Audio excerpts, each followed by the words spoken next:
नमस्कार, मैं आपके साथ Sunil Patel. UK times TV के एक खास मुलाकात प्रोग्राम में आज हमारे साथ आम आदमी पार्टी के उत्तराखंड प्रदेश उपाध्यक्ष सारिक अफरोज हमारे साथ मौजूद है। उनसे आगामी आने वाले जो 2022 के चुनाव है उनको लेकर के कुछ चर्चा करेंगे। आपको मैं रूबरू करा दूं कि हमारे साथ जो बैठे हैं खास मेहमान वो सारिक अफरोज जी हैं, जो कि उत्तराखंड प्रदेश उपाध्यक्ष हैं आम आदमी पार्टी के। सब जानना चाहेंगे, जिस तरह से आम आदमी पार्टी ने 70 की 70 विधानसभा उत्तराखंड में चुनाव लड़ने का अपना प्लान बना लिया है, तो उसको लेकर के आप लोगों की क्या तैयारियां हैं और कैसे किन मुद्दों को लेकर के चुनाव लड़ने की आपकी तैयारियां हैं? देखिए, सबसे पहले तो सभी दर्शकों को नमस्कार।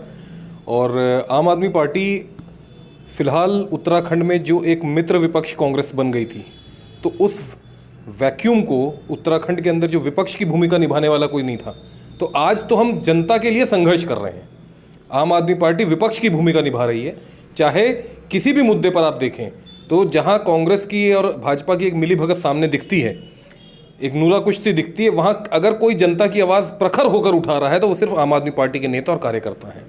तो उसी चीज़ों को लेकर जो जनता के मुद्दे हैं, जनता से जुड़े हुए जो मुद्दे हैं, चाहे वो बिजली का हो, पानी का हो, शिक्षा का हो, स्वास्थ्य व्यवस्था का हो, रोजगार का हो, उन्हीं को लेकर हम जनता के बीच में जा रहे हैं। और जनता के अंदर आम आदमी पार्टी को लेकर बेहद उत्साह है।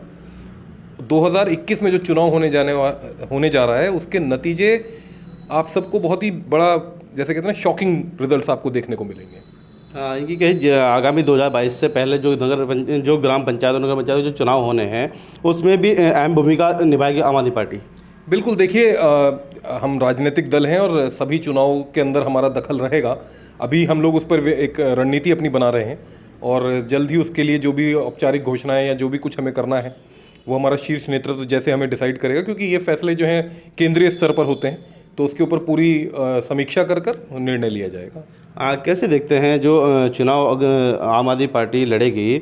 जैसे कि भी देखा जाए तो पंजाब में जिस तरह से कांग्रेस ने भाजपा का सुपड़ा साफ कर दिया है, तो उत्तराखंड के अंदर ऐसी क्या हलचल होने वाली है आम आदमी पार्टी आने के बाद कि भाजपा कांग्रेस तो यहाँ पे एक बार भाजपा एक बार कांग्रेस वो चलती आ रही है, तो इस बार आम आदमी पार्टी ने जो अपना निर्णय लिया है तो उसको कैसे देखते हैं दोनों पार्टियों के विपक्ष में लेकर? देखिए, उत्तराखंड से बहुत बड़ी आबादी जो है वो दिल्ली में रहती है। उत्तराखंड दिल्ली से बहुत दूर नहीं है, यहाँ के लोग वहाँ रहते हैं। उन्होंने वहाँ का डेवलपमेंट मॉडल देखा है, जो केजरीवाल मॉडल ऑफ गवर्नेंस है, जो स्कूल हैं, जो शिक्षा है का स्टैंडर्ड अपलिफ्टमेंट हुआ है, जो स्वास्थ्य सुविधा, जो हॉस्पिटल्स का जो अपलिफ्टमेंट हुआ है, जिस तरीके से वहाँ पर लोगों को सुविधाएं दी जा रही हैं, वहाँ पे 75% लोगों के बिजली के बिल जो है शून्य आ रहे हैं। ये सब उत्तराखंड की जनता ने देखा है। उसी के आधार पर हम लोग यहाँ पर चुनाव के लिए आए हैं और बहुत ठोस आधार पर यहाँ पर सर्वे कराए गए हैं अरविंद केजरीवाल जी के द्वारा। निष्पक्ष एजेंसियों ने रिपोर्ट्स दी हैं। यहाँ की जनता भाजपा से त्रस्त है और कांग्रेस में इतनी ज़्यादा खींचतान आपस में वहाँ हो रही है कि वो प्रदेश को कोई एक दिशा या अच्छा नेतृत्व देने में कांग्रेस पूरे देश में आप देखिए कांग्रेस दिशाहीन हो चुकी है। कांग्रेस का तो अस्तित्व अब है ही नहीं। तो आने वाले उसमें जब भाजपा का विकल्प कौन है, भाजपा का विकल्प जो है वो आम आदमी बनेगा। तो कैसे देखते हैं कि यहाँ पर अभी कितने अब जो विधायक 70 विधानसभा पर लड़ाना चाह रहे हैं, तो उनमें कुछ चेहरे चिन्हित किए गए हैं या फिर जो मुख्यमंत्री का चेहरा है वो किसको रखेंगे, जिसको देखते हुए यहाँ पर जनता वोट करेगी आम आदमी पार्टी को? देखिए, जनता मुद्दों पे वोट करेगी। हमारा कहना ये है कि आप चेहरे, हमारे पास इतने कार्यकर्ता आज की डेट में हैं, इतने सारे नेतागण हमारे पास हैं, बहुत सारे दूसरे जो पार्टी में अच्छे लोग हैं जो वहाँ घुट रहे हैं, जो वहाँ अपनी अच्छी क्षमताओं का इस्तेमाल नहीं कर पाते हैं, वो लोग भी हमारे संपर्क में हैं। तो नेताओं की कमी नहीं है। आप एक साधारण कार्यकर्ता, एक अंतिम पंक्ति में बैठे हुए जो समाज में अंतिम वर्ग का व्यक्ति है, उसको भी आप विधायक बना सकते हैं। लेकिन जनता वोट मुद्दों पे करेगी। हमारा काम एज ए पार्टी, एज आम आदमी पार्टी का जो आइडियोलॉजी है वो ये है कि हम जनता को इस बात के लिए जागरूक करें कि आप मुद्दों की बात करिए। धर्म जाति पर हमें 70 साल में यही तो सिखाया गया कि धर्म देख के और जाति देख के वोट करना है। हम इस बात को कह रहे हैं कि स्कूल देख के वोट करिए। हम ये कह रहे हैं कि अस्पताल देख के वोट करिए। हम ये कह रहे हैं कि अपने बच्चे के लिए जो आपके रोजगार की व्यवस्था है उसको देखकर वोट करिए। आपको जानकर हैरानी होगी जिस तरीके के हाइड्रो पावर प्रोजेक्ट उत्तराखंड के अंदर लग रहे हैं, अगर ऊपर वाले ने कभी कोई ऐसी हादसा या कोई ऐसी विपदा आती है तो पूरा उत्तराखंड झेलेगा। जान किसकी जोखिम में है? जान मेरी, आपकी और तमाम उत्तराखंड के लोगों की जो इस प्रोग्राम को देख रहे हैं, उन सबकी जान जोखिम में है। और बिजली किसे सस्ती मिल रही है? दिल्ली में, जो कि खरीद के दे रहे हैं। तो कम से कम अगर भैया जान हमारी जोखिम में डाल रखी है, हमें बिजली तो सस्ती दे दो। उत्तराखंड बिजली बनाता है, आप हमें बिजली तक मुफ्त नहीं दे पा रहे हैं, और आप जो अगर गर्दन हमारी लटकी हुई है। तो देखिए, ये हमारा काम आज की डेट में ये हो रहा है कि हम जनता से कह रहे हैं कि आप मुद्दों के ऊपर बात करें। जो अरविंद केजरीवाल का मॉडल ऑफ गवर्नेंस है, जो दिल्ली का शिक्षा मॉडल है मनीष सिसोदिया ने जो क्रिएट करा है, उसको देखें। हम जो बात कह रहे हैं, हमारी जैसे कहते हैं ना कि दिखावे पे ना जाएं, अपनी अकल लगाएं, तो जाकर देखिए दिल्ली बहुत दूर नहीं है, आपको पता चल जाएगा, सोशल मीडिया पे पता चल जाएगा कि हमने जो वादे किए थे उन पे डिलीवर किया है। और उत्तराखंड में जो आम आदमी पार्टी की सरकार बनेगी, वो जो वादे करेगी उन पर डिलीवर करेगी। ऐसे क्या खास मुद्दे हैं जिनको लेकर के आम आदमी पार्टी के जो नेता, जो कार्यकर्ता जनता के बीच पहुंच रहे हैं और उनसे अपने साथ जोड़ने की और आने वाले आगामी चुनाव को जीतने की जो बात कर रहे हैं, ऐसे क्या क्या मुद्दे हैं आप लोगों के रखे गए हैं अभी? देखिए, मुख्यतः कहीं पर भी आप जाएं पूरे देश के अंदर, जो बेसिक मुद्दे हैं वो सेम होते हैं। जो एक आम आदमी की जो ज़रूरत है वो सब जगह बराबर है। हमें क्या चाहिए? हमें अच्छे स्कूल चाहिए। अगर मेरे को सरकारी स्कूल अच्छा मिल जाएगा तो मुझे प्राइवेट स्कूल वाले नहीं लूट सकते। अगर मुझे सरकारी अस्पताल में अच्छा इलाज मिल जाएगा तो मुझे प्राइवेट डॉक्टर नहीं लूट सकते। अगर मेरे बच्चे को, अगर मैं किसी तरह से यहाँ माँ बाप पढ़ा लेते हैं अपने बच्चों को प्राइवेट स्कूल में, प्राइवेट कॉलेजेस में भेज के, फिर उनको जब अपने बच्चों के सहारे की ज़रूरत होती है तो वो बच्चा कहीं दूर नौकरी के लिए जाता है, क्योंकि यहाँ नौकरी नहीं है। तो अगर मैं यहाँ रोज़गार के अवसर पैदा कर दूँ, सरकार ऐसी व्यवस्था कर दे कि बच्चों को यहीं रोज़गार मिल जाए, तो अपनी माँ बाप की सेवा भी कर लें और नौकरी भी कर लें। इसके अलावा आप देखते हैं हमारे आसपास कुछ इंडस्ट्रियल एरिया है, पानी गंदा हम पिएं, नौकरी बाहर वाले करें।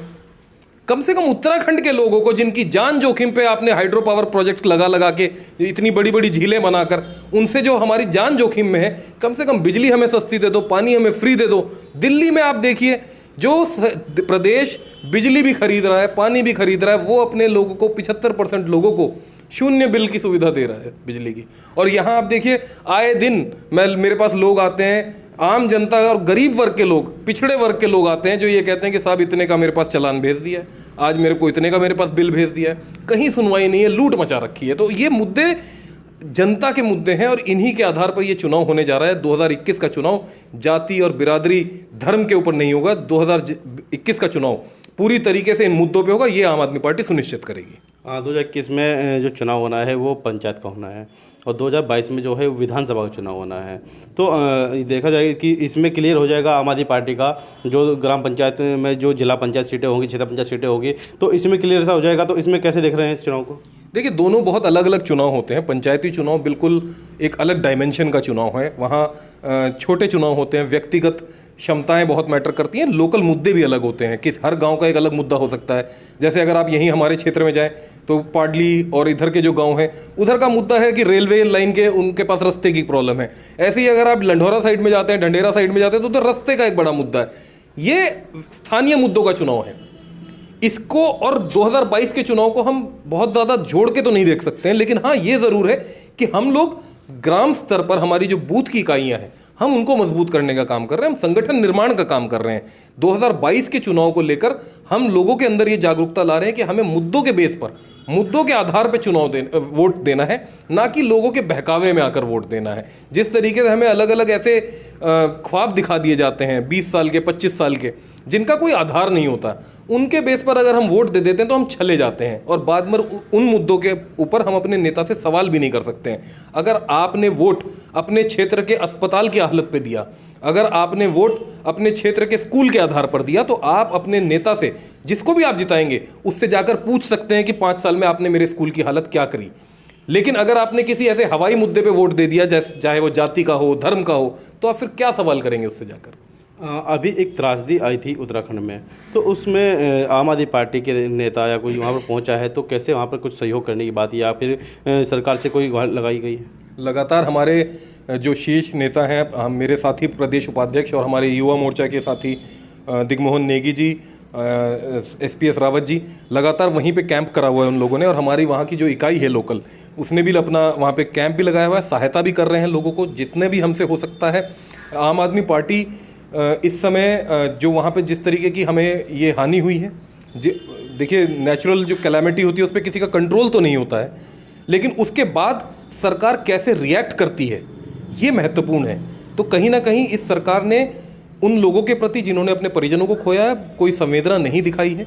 जिस तरीके की घोषणाएं करी गई हैं वो बिल्कुल जैसे कहते थे ना कि एक फिर से लॉलीपॉप देने वाली बात है, मुझे ऐसी बात कहनी नहीं चाहिए, लेकिन इस तरीके के ऐसे समय में सरकार को बहुत संवेदनशील होना चाहिए और हमें ये देखना चाहिए कि किस तरीके से हम इन चीज़ों को आगे के लिए मैनेज कर सकते हैं।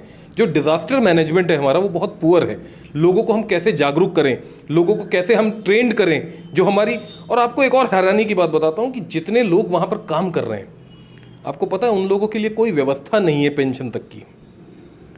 एक विधायक, एक सांसद, उसको ताउम्र पेंशन मिलेगी, लेकिन वो आदमी जो वहाँ पे हमारे आईटीबीपी के हों या जो साथी हमारे पैरामिलिट्री फोर्सेस के जो वहाँ अपनी जान हथेली पे लेकर काम कर रहे हैं, उनकी पेंशन की कोई सुविधा नहीं है। तो कहीं ना कहीं सरकार, अभी आपने एक लॉलीपॉप वाली बात कही है कि लॉलीपॉप दे रही है सरकार। अगर ऐसी ही इस बात को देखा जाए तो ऐसा ही मामला एक पहले भी हुआ था, जो कि शराब कांड का मामला हमारे मैदानी क्षेत्र में ही हुआ था, जिला हरिद्वार के अंदर ही। तो उसमें भी जो है जो विपक्ष के जो विधायक है, नेता है, उन लोगों ने आवाज़ उठाई, तो उसके बाद जाकर कुछ मुआवजा कुछ लोगों को मिला, कुछ आज तक भी नहीं मिला। तो जो वहाँ पर उस त्रासदी के अंदर जो मौत के मुँह में समा गए हैं, तो क्या देखते हैं कि जिस तरह से यहाँ पर हुआ ऐसे वहाँ पर भी होने वाला है? देखिए, मुझे ऐसा लगता है कि अभी वक्त ये है कि हम सरकार की हम कितनी उनको मदद दे सकते हैं, इस बात को सुनिश्चित करने के लिए। तो जो पीड़ित परिवार हैं, जो वहाँ पर जिन्होंने अपने परिजनों को खोया है, हम कैसे उनको अभी सहायता पहुँचा सकते हैं, हमारे लिए ये प्राथमिकता है। ये वक्त मुझे लगता है इस राजनीति का नहीं है, लेकिन आने वाले वक्त में अगर ऐसे कुछ साथी, अगर ऐसे कोई लोग हमारे सामने आते हैं जो ये कहते हैं कि उनके साथ न्याय नहीं हुआ है, तो ज़रूर आम आदमी पार्टी उनके साथ खड़ी होगी, उनके लिए आवाज़ भी उठाएगी और ये सुनिश्चित करेगी कि उन्हें उचित मुआवजा मिले। तो ये हमारे साथ आम आदमी पार्टी के प्रदेश उपाध्यक्ष सारिक अफरोज आज खास मुलाकात में हमारे मेहमान थे और इनकी आपने बातें भी सुनी है। लेकिन जिस तरह से इनका कहना है कि जो आने वाले ग्राम पंचायत चुनाव है 2021 में ही होने हैं, उसके बाद जो 2022 में विधानसभा चुनाव होने हैं, लेकिन जिस तरह से तस्वीर तो 2021 में साफ होनी शुरू हो जाएगी कि कितना जनता आम आदमी पार्टी को पसंद करती है और कितना नकारती है, ये आने वाले ग्राम पंचायत चुनाव ही तय कर देंगे। नमस्कार।